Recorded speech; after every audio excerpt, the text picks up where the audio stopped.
마태복음 16장 13절에서 17절 말씀을 가지고 성탄의 의미라는 제목으로 우리 같이 하나님의 말씀을 나누고자 합니다. 성탄절은 구주 예수님의 탄생을 기념하는 기쁜 날이 되는 것입니다. 영어의 명칭으로 보면요, 성탄절을 크리스마스 이렇게 표현합니다. 우리가 다 알죠. 크리스마스 이렇게 말해요. 크리스마스는 무슨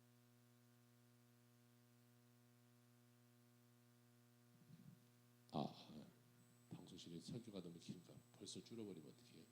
자, 크리스트 미사라는 말이죠. 그러니까 크리스트는 예수님께 미사, 예배하는 날이 성탄절 크리스마스라는 것이에요. 그러니까 아기 예수님의 탄생을 축하하는 예배 드리는 날이 크리스마스인 거예요. 우리는 그냥 크리스마스 메리 크리스마스 하지만 크리스마스의 의미를 모르고 살아가는 사람들이 너무 많다는 거죠. 그러니까요, 세상에서 크리스마스를 제일 올바르게 지키며 살아가는 사람이 누구냐? 바로 오늘 예배 가운데 오신 여러분이라는 것이에요. 성탄의 그 의미대로 살아가는 거예요. 세상 사람들은요, 그냥 흥청망청 세상 속에 살아갑니다. 어제도요, 크리스마스 이브가 돼서 밖에 나가보니까 골목에 사람이 엄청나게 많아요. 이 동네에 차가요 엄청 많아요. 제가 이 주차 시간에 돼서 나가서 한 바퀴 돌아오는데 돌아오는데 시간이 한 30분 걸렸어요. 이 한 바퀴 그냥 동네 돌아오는 시간. 차들이 얼마나 많은지. 이게 무엇을 하며 살아간지 몰라요. 그저 그냥 바쁘게 그저 친구들 만나서 놀고 영화 보고 술 먹고 춤추고 뭐 이런 날이 되어버렸다는 거죠. 또 성탄절을요 또 이렇게 표현합니다. 엑스마스 이렇게 들어보시죠. 엑스마스. 이건 무슨 뜻인지 아세요? 뭘 줄임말이에요? 맞아요. 크리스마스. 이 엑스라는 것이요, 이 히라보로 그리스도를 표현하는 것이에요. 그래서 크리스토스라는 말의 맨 앞자를 따서 엑스마스 이렇게 표현하는 거예요. 그러니까 이 엑스마스는 뭐냐? 이것도 똑같아요. 크리스마스. 예수님께 예배하는 날이다 이렇게 말하는 것이죠. 1775년입니다. 어느 허름하게 이 옷을 입은 한 농부의 차림의 사람이 미국 볼티모어에 있는 아주 커다란 호텔에 묵기 위해서 호텔을 찾았어요. 그래서 호텔을 딱 들어가려고 하는데 호텔에서 딱 막는 거예요. 아유, 여기 들어올 수 없습니다. 옷이 남루하니까요. 못 들어오게 막았어요. 그래서 어쩔 수 없이 근처에 여관방을 잡고 이 방에 누워 있었어요. 그런데 호텔에서 뒤늦게 이 사람이 당시에 부통령이었던 토마스 제퍼슨이라는 것을 그때서야 안 거예요. 이 호텔에서 얼마나 난리가 났어요. 난리가 나서 야, 너 그럴 수가 있냐? 어떻게 그 사람 몰라보냐? 그래서 이 토마스 제퍼슨에게 연락했어요. 아, 부통령님 죄송합니다. 제가 너무 몰라왔습니다. 우리가 좋은 방을 빼놨으니까 우리 이쪽으로 오세요. 그런데요, 부통령이 이렇게 말합니다. 나는 이미 방을 얻었습니다. 그 뜻은 고마우나 허름한 미국의 농부에게 줄 방이 없다면 미합 중국의 부통령인 나에게도 줄 방이 없는 것입니다. 이렇게 말했다는 것이에요. 세상의 많은 사람들은요, 엑스마스를 즐거워하고 축하하지만 대부분이 예수 그리스도를 알지 못하고 그냥 산타, 그냥 뭐 누돌프 이런 것에 빠져서 삶을 살아간다는 거예요. 우리가 지금 너무나 다 잘 알고 있는 이 산타의 모습도 있어요. 산타는 무슨 색깔이에요? 왜 빨간색이에요? 우리 집사님도 빨간색, 우리 옷도 빨간색 갖다 놓고 다 이 빨간색이 들어가는데 이건 다 상술의 하나가 된 거죠. 권사님 잘 알고 있는데 코카콜라 회사에서 만든 자기들 색깔로 해서 산타를 빨간색으로 이렇게 만들어놨어요. 우리는 다 그냥 그렇게 알고 그냥 인생을 살아요. 이 산타가 주인공이 아니라 크리스마스는 예수 그리스도가 주인공이 돼야 돼요. 이게 예수 크리스토스 마스가 돼야 되는데 세상 사람들은 이 X를 미지수 X로 알지 못하는 그냥 그런 날로 지내버리고 사는 사람들이 너무나 많다는 것이. 여러분, 오늘 예수 그리스도는 어떠한 분인가를 이 시간 통해서 같이 우리가 나누고 여러분 세상 가운데 예수님을 전하며 살아가는 삶이 되시길 주의 이름으로 축복합니다. 어느 날 예수님께서 제자들에게 물어봤어요. 제자들아, 사람들이 나를 누구라고 부르니? 그때 제자들이 말합니다. 예수님, 어떤 사람이 말하기를 예수님을 세례 요한이라고 하던데요. 아니, 제가 듣기는 예수님은 엘리야와 같다고 하던데요. 제가 듣기는 예수님은 예레미야와 같다고 하던데요. 그때 예수님이 딱 이렇게 물어봐요. 그래, 사람들은 그렇게 말하는데 그러면 너희는 나를 누구라 하느냐? 이렇게 물어봐요. 주님이 여러분에게 그런 질문을 하면 여러분 뭐라고 대답하시겠어요? 예수님이 이렇게 한다고 해요. 아이가 제일 똑똑한 것 같아요. 자, 너희는 나를 누구라고 하느냐? 라고 물을 때요, 베드로가요 다 멋지게 대답해요. 뭐라고 대답해요?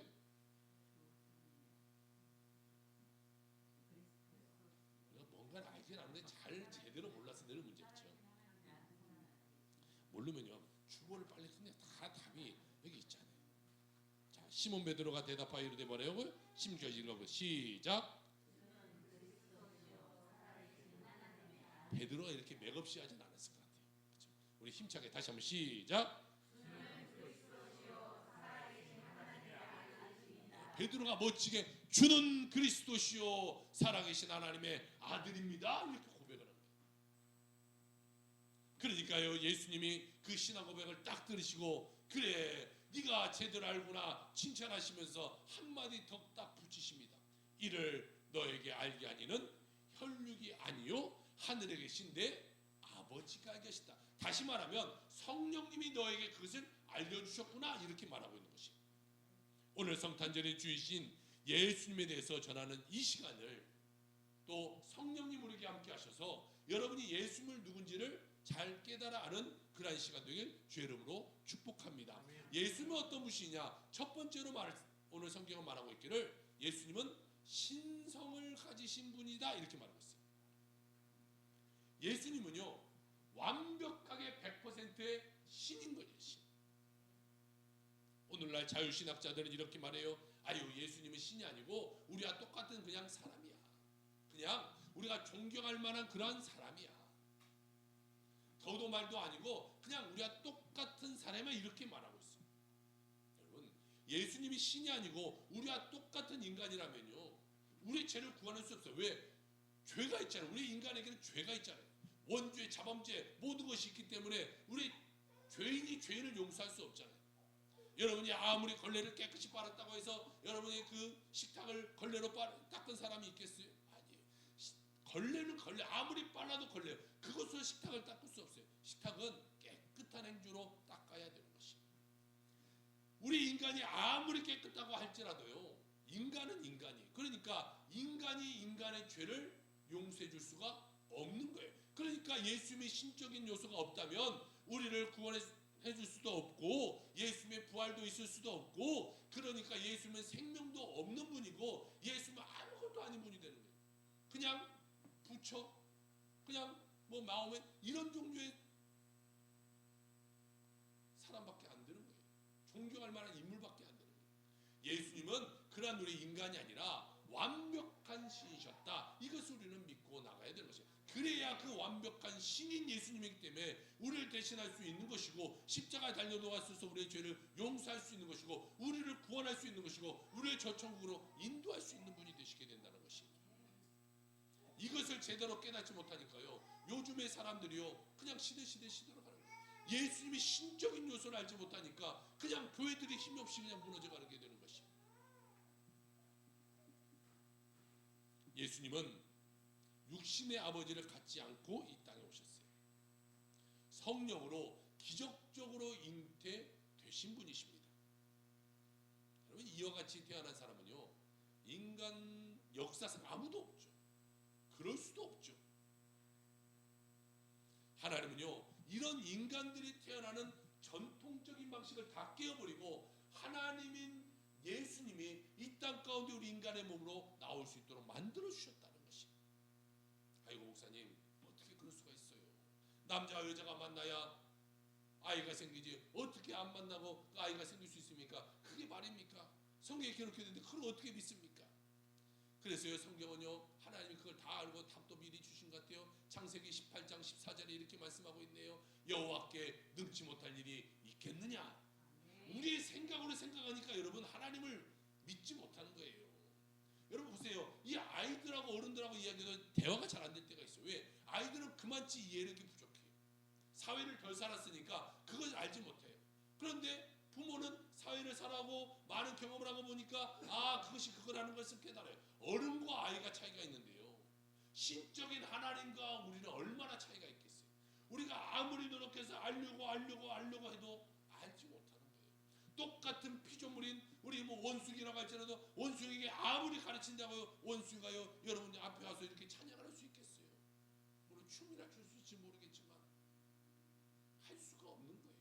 하나님에 대해서 아무리 가르쳐도 그것이 알겠어요? 몰라요. 그런데 우리의 생각으로 하나님을 알 수 있을까? 개미가 인간을 이해하는 것보다도 더 큰 갭을 갖고 있을 것입니다. 우리 인간으로 하나님을 다 담으려면 담을 수가 없어요. 장님이 눈 가리고 코끼리 만져서 이거 뭔지 알아봤자야 여러분 얼마나 코를 만지면 코같이 생겼다 뱀같이 생겼다고 말할 것이고 다리 만지면 기둥같이 생겼다 다 다르게 말할 것이고 우리의 생각을 하나님을 다 담을 수 있어요. 그러면 어떻게 하냐? 여호와께 능치 못할 일이 있겠느냐? 이걸 믿어버리면 되는 거예요. 그렇구나. 하나님이면 그렇게 할 수 있구나. 하나님인데요 무엇을 못하시겠어요? 우주 천지를 다 만드신 그 하나님이 우리 인간의 몸으로 아버지 없이 아들을 이 땅 가운데 못 보내시겠냐는 거죠. 아무것도 없는 중에도 아담과 하와를 만들어내셨는데 엄마의 몸만을 빌어서 못 만드시겠냐는 거죠. 동정녀 탄생을 안 믿으면요 하나님도 안 믿는 것이고요 구세주도 안 믿게 되게 되는 것이에요. 또한 예수님은요 죄가 없으신 분이에요. 깨끗하신 분이라는 거죠. 베드로전서 2장 22절에 보니까 저는 죄를 범치 아니하고 그 입에 괴사도 없으시며 이렇게 말하고 있어요. 주님은 죄 없는 분이라는 거예요. 그래서 죄 없는 분이기 때문에 죄인을 용서할 수 있게 되는 것이에요.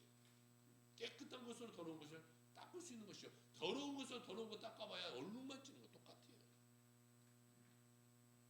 신성을 가지신 예수님은요 그래서 기적을 행하시는 분이 되게 되는 거예요. 하나님이기 때문에 어떤 기적도 베풀 수 있는 게 되는 것이에요. 성경에요 35번이나 기적을 예수님이 행하셨다라고 기록하고 있어요. 소경을 눈을 뜨게 했어요. 앞이 안 보이는 사람, 평생 안 보이는 사람.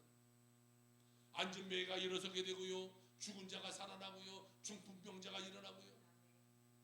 온갖 각세병자, 예수께 나오는 자는 귀신 들린 자는 귀신이 쫓아가고 어떤 문제도 예수께 나오는 자는 예수님이 다 고치셨다는 것이에요. 그런 치료하심이 여러분에게도 임하길 주여는 축복합니다. 지난주에 우리 병원에 가신 분 중에 두 분이 계세요. 우리 이혜정 집사님은 수술에 잘 맞춰서 토요일날 퇴원하셔서 집에 좀 휴식을 취하고 계시고 우리 강원수 집사님은 또 어제 수술하셨는데 조금 경과가 좋지 않아요. 그래서 우리 계속해서 기도하십니다. 중환자실에 지금 아직 계속 이렇게 의식이 없으시는데 여러분 기도하셔서 또 그 주님의 역사 가운데 치료 강선이 바라서 또 치료될 줄로 믿습니다. 여러분 주님께 나아가면 안 될 것 없어요. 그러니까 모든 것을 문제는 뭐냐면 내 것을 주님께 맡기면 돼요. 믿으면 돼요. 하나님은 치료 하나님이다. 믿으면 치료 하나님이 나에게 되는 거죠. 하나님은 나에게 부하게 하신 하나님이다. 믿으면 하나님이 나를 부하게 하시는 하나님이 되게 되는 것이에요. 여러분의 어떠한 문제, 어떠한 것을 고민하고 계십니까? 하나님의 놀라운 그 기적이 여러분 삶 가운데 임하길 주의 이름으로 축원합니다. 그런 신성을 가진 예수님이 우리를 위해서 대신 죽으시고 부활하셔서 우리의 죄를 사하여 주시게 된 것입니다. 이란 여러분, 이런 위대한 일은요 하나님이 아닌 것은 할 수 없다는, 예수님은 신이시기 때문에 이 모든 것을 감당할 수 있게 되게 되는 것이에요. 두 번째로 예수님은 어떤 분이냐? 예수님은 인성을 가지신 하나님이시다. 이게 예수님은요 100% 신이면서 100% 인간인 거예요. 아니 목사님 그렇게 어떻게 될 수 있어요? 아니 하나님이니까 되는 거야. 하나님이니까 신이니까 되는 거예요. 100%의 하나님인데 100%의 인간이시다는 거예요. 요한복음 1장 14절에 이렇게 말씀하고 있어요. 말씀이 육신이 되어 이렇게 말했어요. 이게 말씀이셨던 그 예수님이 이 땅 가운데 우리의 육신을 입고 이 땅 가운데 오셨다. 완벽한 우리 사람이 되셨다라고 말씀하고 있어요. 이게 하나님은요, 하나님이신 예수님은요, 우리의 인간의 모든 속성을 다 갖고 계시는 거예요. 예수님이니까 그냥 신이니까 저 십자가에 달려 돌아가셔도 별로 아프시지 않았겠지. 별 고통이 없었겠지. 사람들이 저런게도 신이니까 괜찮겠지 라고 말할 수 있겠지만요, 예수님은 인간의 몸으로 오셔서 우리의 인간의 모든 이 오감을 다 갖고 계시는 거예요. 그러니까 성경에 보니까요, 예수님은 시작하셨다. 배고픔을 느끼셨어요. 그냥 100% 신망인데 신이면 배고픔이 어디 있겠어요? 하나님 배고픔이 어디 있겠어요? 또한 예수님은 목마르셨다라고 목마름도 느끼셨고, 또한 우시기도 하셨다고 슬픔도 하셨어요. 불쌍히 여기시기도 하셨고, 기뻐하시기도 하셨고, 고통도 느끼시고, 똑같이 우리 인간과 똑같이 죽으시기도 하셨고, 장사 지내시기도 하셨다는 거예요. 그리고 우리 인간과요, 모든 것이 다 똑같아요. 우리가 느끼는 모든 것을 다 그대로 느껴요. 예수님도 손바닥에 못이 박힐 때 우리가 똑같이 아픈 거예요. 그런 예수님이요, 우리가 똑같은 고통을 받으시면서 십자가에 달려 돌아가셨다라는 것입니다. 예수님은 완전한 인간이 되셨고, 인간의 고통과 유혹도 아시는 분이에요. 그 모든 것을 다 이겨내신 분이라는 거죠. 그러므로 여러분, 예수님이 그 모든 것을 아시기 때문에 우리의 고통을 유해해 줄 수가 있고, 우리가 시험 받을 때도 피할 길을 줄 수 있게 되는 거예요. 그것을 예수님이 모르고 그냥 신적인 요소로만 아유야 괜찮아 한다면 어떻게 믿겠어요? 주일날 제가 허리가 엄청 아팠잖아요. 그런데 지금은 감사하게요, 약 먹고 버틸 수 있을 만큼 됐어요. 그런데 아까 아침 오니까 좀 원장님이, 목사님 지난주에 목사님이 허리 아프는데 감사하다고 했는데 잘 못 느꼈는데요, 제가 지금 가서 콘센트를 뽑다 허리가 삐끗했는데 한 이틀 누워 계시대요. 그러고 보니까 걷는 것이 감사하다는 것이 이제 깨달았다는 것이. 뭐냐, 아파 보니까 아프니까 그래, 걷는 게 참 감사. 평상시에 걸어다닐 때 뭐가 감사했겠어요? 그런데 아파서 누워 있어 보니까요, 걷는 것이 얼마나 귀한지 그때 깨닫는 거예요.